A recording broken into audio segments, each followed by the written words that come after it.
Welcome back to Deep in the Heart of Texas 4-H, the official Texas 4-H podcast. I am excited to not be the only host this year. Right, Cooper? Right, right. Yeah. So we kind of injured this a little bit last week, but um, Texas 4-H Council is going to have a bigger place in this podcast this year. And so today we've got Cooper Green co-hosting with me. So Cooper, how's it going? I'm doing good. I mean, I woke up early this morning and I'm starting to feel it now, but I'm doing pretty good. So what else? What's on your agenda today? Why'd you have to get up so early? What else do you have going on? Oh man. So I had to be at the news station at the local. I'm from Nueces County, where Corpus Christi is at. So I had to be at the Corpus Christi news station this morning, Channel 3, to advertise for a 4-H fundraiser that we have coming up. So I had to get there early, and I'm not a morning guy, so I had to push through that. Well, I'm sure you did a great job. Sure you did a great job. What else you got going today? The rest of the day, I'll probably go over to the pig barn and just kind of, mess with pigs a little bit. And I got 7 pigs in the barn right now. So we'll go over there and, yeah, piddle around there a little bit. Pretty chill Gee, day. are they market or They what? are all breeding gilts. They'll be showed Okay. at a market show, but they're all breeding gilts. Okay. Great. Wow. Well, sounds like a good Friday. I am pushing through my work day because I'm headed to the beach after we get done with the work day. So, Lucky. There yeah. you Yeah. All right. Well, Cooper, why don't you go ahead and just kind of introduce yourself? I know you said, you're from Nueces County, but tell us who you are, what you do in 4-H, those kind of things. Yes, ma'am. So, as y'all know now, my name is Cooper Green. I'm from Nueces County, and I am really blessed to serve as the District 11 4-H Council Chairman, and beyond grateful and blessed to serve as your Texas 4-H Council Vice President this year.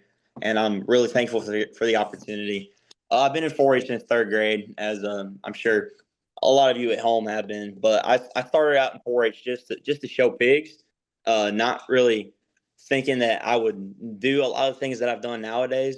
But as I started, going to more meetings in my local 4-H club, our entire officer team was built of just really involved 4-Hers, one of them being a state council member. And so whenever I was a junior in 4-H, I was influenced by him to strive for that one day.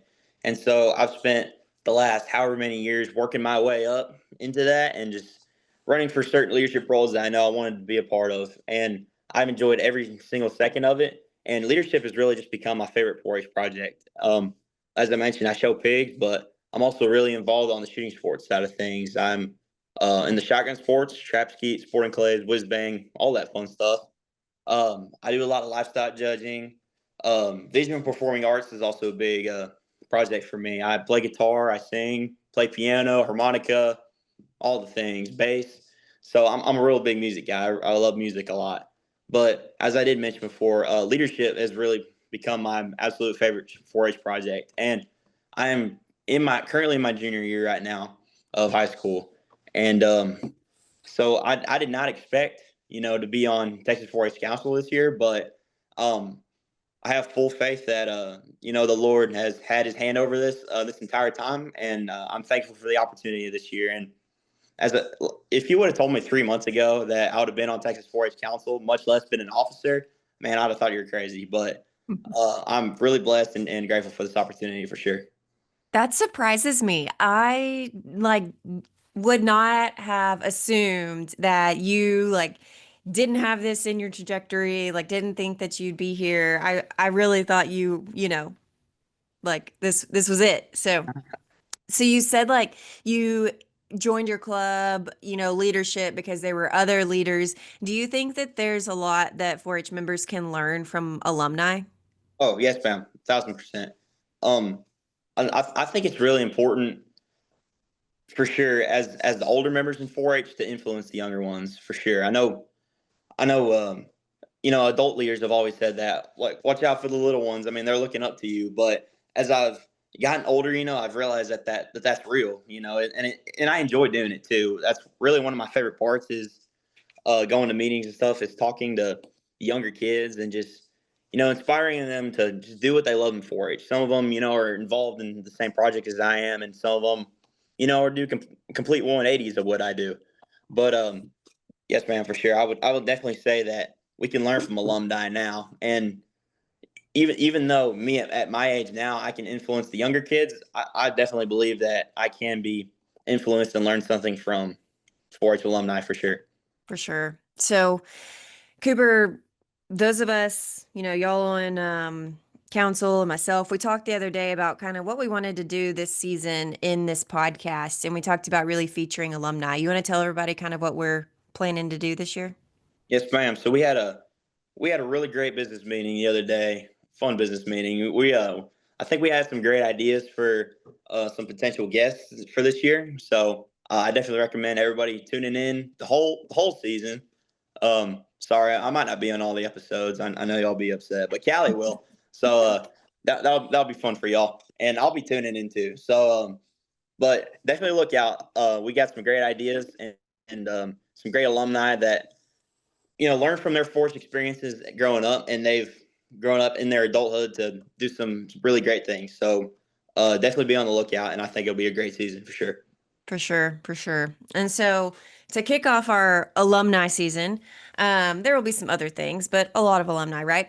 So to kick Mhm. off our alumni season, we got to talk to um, the oldest council member that we have record of, and so Miss Alby Peters.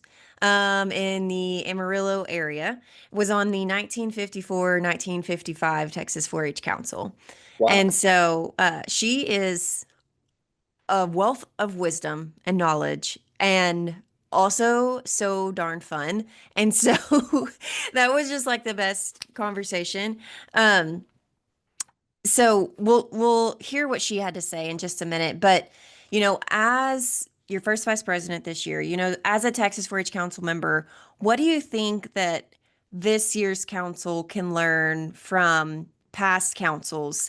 And how do you think you can like continue on that legacy? Because this year, as you guys, know, we're celebrating 75 years of Texas 4-H Council, which is pretty cool. It's a really big deal Yeah. that y'all are the 75th Texas 4-H Council. So, what do you think you can learn from those guys, and how do you plan to continue that legacy? I mean, I think there's a lot to be learned, and I believe that everybody that has been on state council has gotten something different from it. So I think it'll be interesting to hear, other alumni's perspective on it. But definitely, I think something interesting that I would like to hear is how they've maintained relationships with the rest of their council. I mean, we live in a period nowadays, where we all follow each other on social media, or have each other's phone numbers and just pull out our phone whenever. I mean, I think that'd be really cool to hear about how they've maintained those relationships with other council members. Yeah, for sure, for sure. We have it easy these days. Yes, ma'am. Yeah, too easy, too Yeah. easy. All right. Well, without further ado, let's hear what Mrs. Peters had to say. All right. Doing 4-H in Carson County when I was 9 years old. At that time, I lived in Groom, and I guess that was about the mid-40s. And then my dad was a farmer, and so when I was in the 7th grade, we moved to Caney in Randall County, and the rest of my 4-H career was spent there.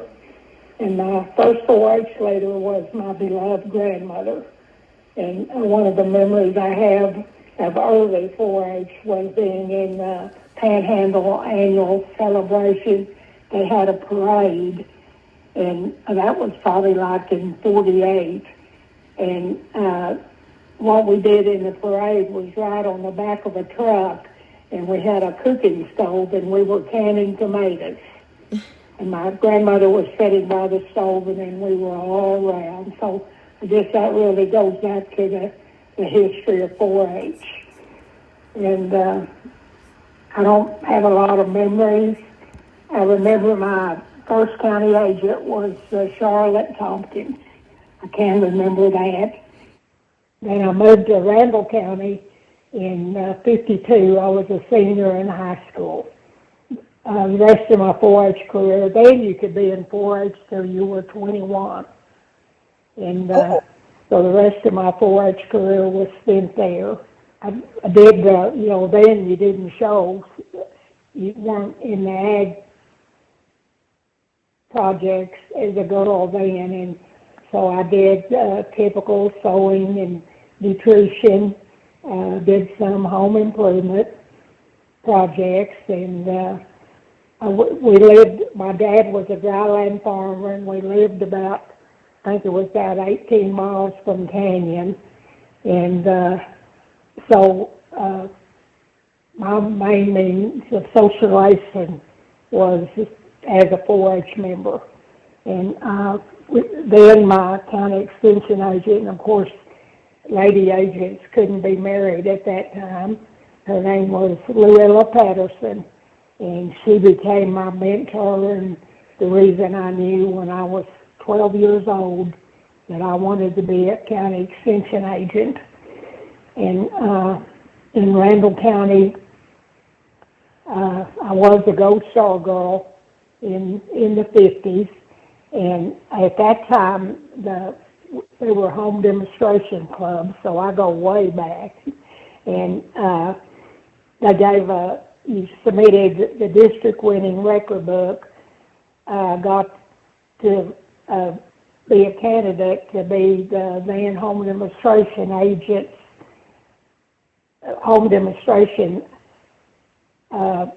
scholarship winner.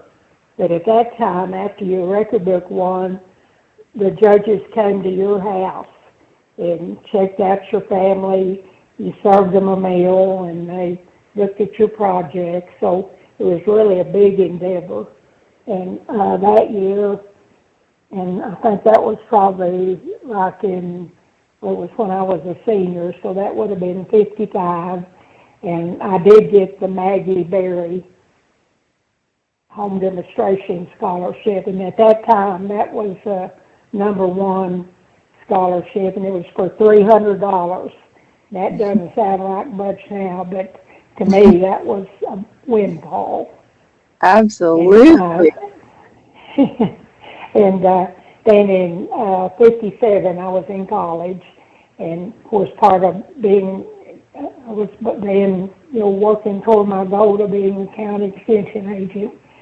And I went to National 4-H Congress, and that was in Chicago. And of course, for a farm girl, that was a big excursion, and it was. And then I finished college and was hired as an assistant 4-H agent in Gray County. And again, I was with Luella Patterson, who was my trainer agent. So that was, and before that, my junior year, I interned in Moore County and as a junior extension intern, I think. And one of the things I remember about that, my trainer agent there was Diora Jones. And on the last day that was there, she took me down to a lake on one of the farms, and we picked plums, wild sand plums, and then we went back and we canned plum jelly, and she gave me a candy thermometer, a jelly thermometer. So that's kind of my 4-H story. It was, I always loved 4-H, and my sewing projects, I was then and still pretty impatient.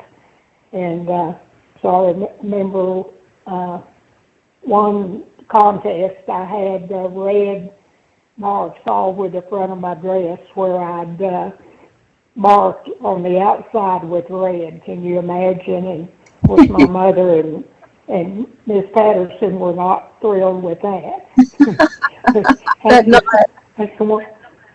And I was on the Texas 4-H Council. I graduated in 55 from Canyon High School, so that was probably in '54, and the boy that was elected was Joe Van Zant, and both of us would go on to be county extension agents in District 1, so that's been a long time friendship. Wow. Oh my goodness, I love those stories. Man, that's so fun to hear just the differences and how good of a experience you had and the impact it had on you. And you said you were 12 years old when you knew you wanted to be a county extension agent? I did. I knew I wanted to be an agent. I wanted to go to college, and I wanted to get married and have a family. And by the grace of God, all that came to be. 4-H has always been at least a part of my life. After, well, of course, I was in 4-H, so I got out of college, and then I was the assistant agent in Gray County, the assistant 4-H agent in Gray County, and then from there I got married, and I was married to my husband for just over 62 years. So we had 5 children, all of them were in 4-H in Moore County, and and I was home with them for about 15 years. Our youngest started the kindergarten, and our oldest started the high school when I was hired as the assistant agent in Moore County. And that was a great part of my life. We had great leaders, and the community it was a great time to have teenagers in Moore County, because the community was really supportive of any youth activity. And we even had signs in the doors of the stores that said, "I'm a 4-H supporter." We had great support there. And one of my tasks, I did a bi-weekly 4-H column that was really good to feature the kids, and they were so visible. I think that kind of put a little bit of pressure on them to not get in trouble and to kind of be a leader. But I have great memories. In fact, at Mass last Saturday evening, I met one of my 4-Hers was at Mass there. She's a masseuse in Dumas now, and really successful. And that's always kind of like a warm fuzzy. But all of our 4-Hers, through the support of the leaders and my co-workers, have made us really proud. Wow. And then, of course, a 4-H parent. 4 of our children were on the Texas 4-H Council, and they're really proud of that. And then a grandson, probably 10 years ago, was from Hockley County, represented District 2 on the 4-H Council.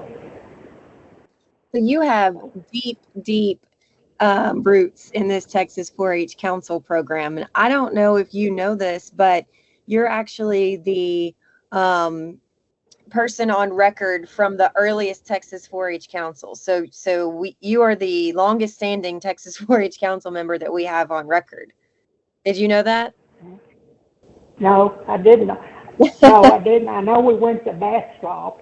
So what do you think you learned specifically from your time on Texas 4-H Council? What do you think you learned from that year that kind of helped you in your career and just your life moving forward?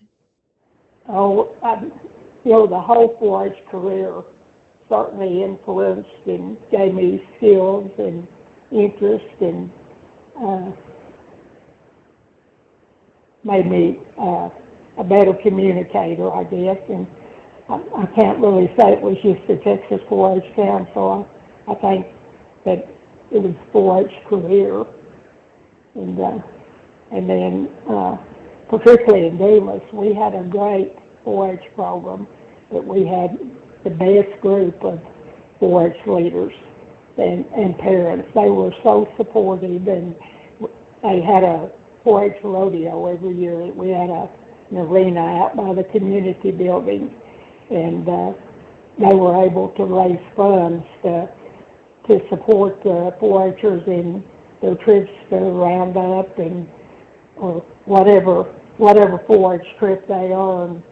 The adult leaders could pay for it. And, they thought they were broke if they didn't have at least $20,000 in the bank. So that was, and that also gave us some leverage too, because we could tell the kids, if you're not good, you're not going. My coworker was Kenneth Holloway, and he loved 4-H as much as I did. And so with our leaders, we were able to really build a strong program.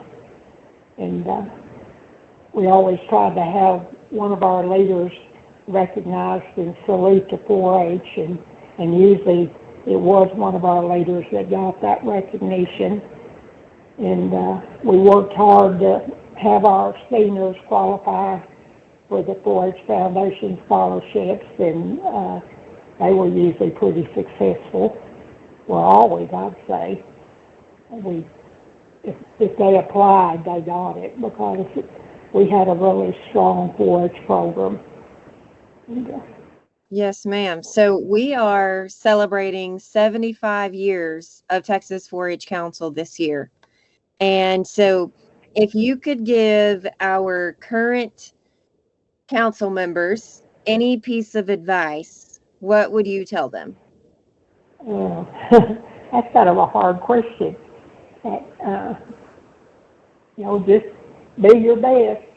I grew up with a dad that he didn't need a written contract. A handshake was his contract, and we were in trouble at home if we said we'd do something and didn't do it. So I'd say that's a good place to learn to do what you say you're going to do and be the best version of yourself every day, and also be mindful of those that are less fortunate or maybe haven't been as blessed as you were. And then also to be humble. It's always such a good atmosphere to be with 4-H and FFA, and now they have the annual celebration at West Texas with the Ag Department, and there's so many of those that are there that are 4-H or FFA members, and it's just such a happy time when you're with those. And it's stock shows or contests, it doesn't seem to be, they seem to be for everybody. Everybody's friendly, everybody's happy. Yes, ma'am. Yes, ma'am. I just be a good person. And I think most of our 4-Hers turn out to be really successful. Yes, ma'am, they do. And it sounds like you definitely are the best example of doing that and allowing 4-H to impact you and just living a good life and being a good person. Sounds like you're a pretty good example of that to me. Well, thank you. It's definitely a big part of my life, because when we were growing up, if we got to go swimming one time of summer, we were doing good. And now they go every day. Yes, ma'am. Yes, ma'am. Well, Miss Peters, I have thoroughly enjoyed hearing your story and talking to you today. Is there anything else that you would like to share about your 4-H experience, or advice you'd give to current 4-H members, or anything along those lines? I guess I'd say just always go by the 4-H pledge that, to make the best better, and I don't know of any better advice than that. Yes, ma'am. I completely agree with you. But I sure appreciate you taking time, and I really enjoyed talking to you, and I hope I get to meet you in person as well someday. Thank you. Have a good weekend. Bye-bye. You too. Bye-bye. Okay, Cooper, so did that live up to the expectation I'd set from the conversation I'd had with her? Oh yes, ma'am. That was awesome for sure. And you said she's the oldest council member we have on record, right? Yeah. That's awesome, man. I'm Well, really cool. we never call a young woman like that the oldest. So she's the wisest She's the council wise. member. I My misspoke apologies. earlier. No, Oh, yeah. wisest. Yeah. So, yeah, no, I'm very grateful for Mrs. Peters sharing her words of wisdom and her stories with us. So, all right, Cooper. Well, let's wrap up here today. But first, what would you tell someone younger who is, has aspirations of being on Texas 4-H Council one day? What would you tell them? I would definitely say this might sound a little cliche, but I mean, get involved and don't be afraid to get involved too, because I'm not afraid to admit that I am not the same kid that I was a year ago, much less 2 years ago, just because that I've stepped more out of my shell into the different opportunities that I have been. And what I would tell any 4-Hers that are younger than me, just don't be afraid to try new things, because every single 4-H project that you get involved in, you will learn something from it. I promise that. And in a lot of cases, you learn more in your 4-H projects than you ever will in a classroom. I believe. I firmly believe that. But what I love to tell kids in my county specifically, when it comes to talking to younger kids, do what you love and do it well. There's I don't feel like counting right now. There's a lot of 4-H projects, and so I guarantee you that there's going to be something for them, and do it wholeheartedly too. The characteristic that I chose for on our Texas 4-H Council application was passionate, and so be passionate about what you do, whether you're doing leadership or food nutrition, STEM, livestock, whatever that might be. Be passionate about it, and don't be afraid to try new projects, even if you don't feel comfortable at first. I'm a living testament to that. As I mentioned before, I joined 4-H just to show pigs. I had no intention of joining the livestock judging team. And shooting sports. Shooting sports has quickly grown into really one of my biggest sports projects that I've done for years. As a younger kid, I kept saying no, no, no, I don't want to do that. It doesn't sound fun. As soon as I joined, I believe I was in seventh grade whenever I finally joined Nueces 4-H track and ski. I immediately regretted it, that I didn't do it a lot sooner, for sure. So I would say don't be afraid to try the new projects, because it might just be your new favorite project. Yeah, for sure. For sure. All right. Well, only things to keep on your calendar right now are to get those one day 4-H projects figured out. That happens in October. And make those plans for National 4-H Week and how you'll celebrate. That's also in October. Find all the deets for those in the Texas 4-H website. Well, thanks, Cooper. This was fun. This was awesome. Yes, thank you, Miss Callie, for having me. All right. We'll see y'all next time. See y'all.